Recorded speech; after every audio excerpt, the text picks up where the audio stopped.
Halo semuanya, perkenalkan saya Gilang Yuanda Kusuma. Dan saya, Dian Rosari, dari kelas 9 Di sini kami akan membahas tentang dua tokoh besar yang punya peran penting dalam perkembangan ilmu sosiologi. Bener banget, kalau kita ngomongin sosiologi, pasti ada dua nama yang sering muncul di buku pelajaran. Mereka adalah Auguste Comte dan Emile Durkheim. Nah, hari ini kita nggak cuma nyebut nama mereka aja, tapi juga bahas biografi singkatnya, teori utama yang mereka bawa, dan penerapan di kehidupan nyata. Kita mulai dari Auguste Comte.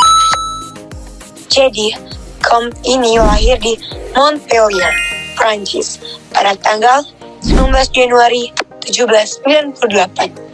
Dia hidup di masa yang cukup bergejolak karena Prancis baru saja mengalami revolusi. Betul. Nah, latar belakang zamannya ini penting banget karena Comte menginspirasi dari perubahan besar di masyarakat Prancis waktu itu. Awalnya, dia kuliah di bidang teknik, tapi ternyata dia lebih tertarik mempelajari masyarakat dan bagaimana cara kerjanya. Yang keren dari Comte adalah dia yang pertama kali mencetuskan istilah sosiologi.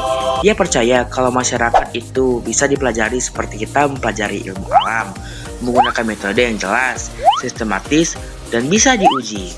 Itu yang akhirnya melahirkan konsep utama Comte, yaitu positivisme. Menurut positivisme, kita harus mempelajari masyarakat berdasarkan fakta yang bisa diamati dan dibuktikan, bukan cuma asumsi atau opini.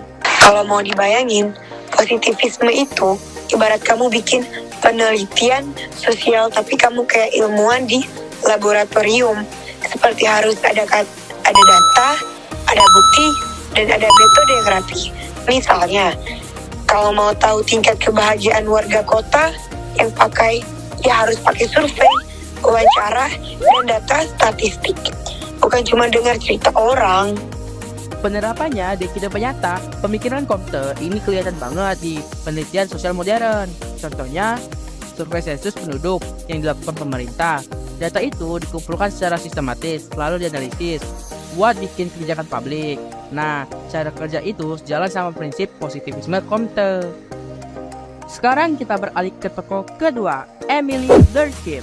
Beliau lahir pada 15 April 1858 di Epinal, Prancis.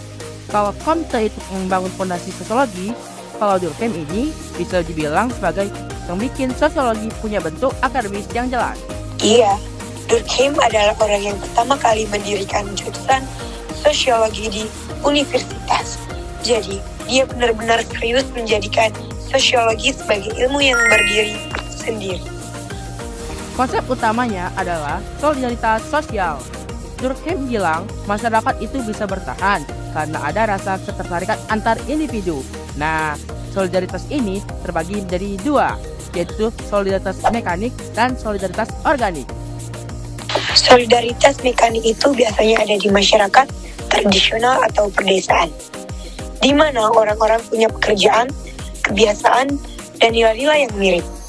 Karena kesamaan itu, mereka jadi saling terikat. Contohnya, di desa, semua orang gotong royong pas ada hajatan atau panen. Sedangkan solidaritas organik itu terjadi di masyarakat modern atau perkotaan. Orang-orangnya justru berbeda-beda pekerjaannya, tapi saling membutuhkan. Misalnya dokter butuh petani untuk makan, petani butuh sopir truk untuk distribusi, dan seterusnya. Walaupun berbeda-beda, mereka tetap saling terhubung. Kalau di kehidupan nyata, kita bisa lihat solidaritas mekanik saat masyarakat desa kompak bantu tetangga yang sakit. Tanpa diminta pun mereka datang membantu.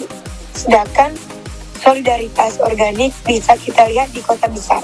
Misalnya, sistem kerja rumah sakit yang melibatkan banyak profesi, seperti dokter, perawat, staf administrasi, petugas kebersihan, dan pemasok obat, semuanya saling bergantung. Jadi, kalau kita rangkum, Auguste Comte memberi kita cara mempelajari masyarakat secara ilmiah lewat positivisme. Sedangkan Emile Durkheim mengajarkan bagaimana keteraturan dan hubungan sosial itu penting untuk keberlangsungan masyarakat. Pemikiran mereka ini sampai sekarang masih jadi dasar untuk penelitian dan kebijakan sosial. Makanya, mempelajari mereka bukan cuma untuk hafalan, tapi biar kita paham bagaimana masyarakat bekerja. Betul banget. Oke, terima kasih udah dengerin dan sampai ketemu di episode berikutnya. Salam sosiologi, masyarakat maju, kita bersatu.